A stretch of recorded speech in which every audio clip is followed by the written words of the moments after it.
ขอลดน้ำหนักก่อนนะเดือนหนึ่งเดี๋ยวอีกเดือนหนึ่งจะผอมลงให้ดู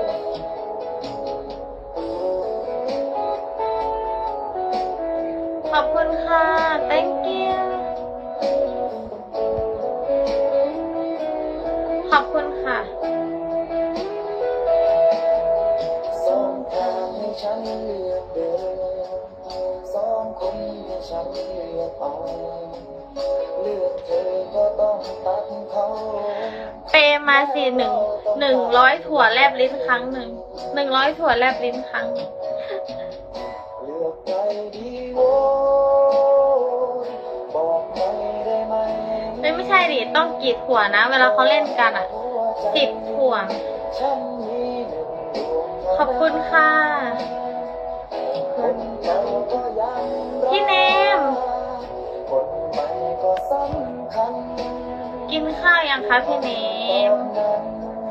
เป็นฉันที่คงตั้งใจดีนะจ๊ะคนสวยสวัสดีค่ะเป็น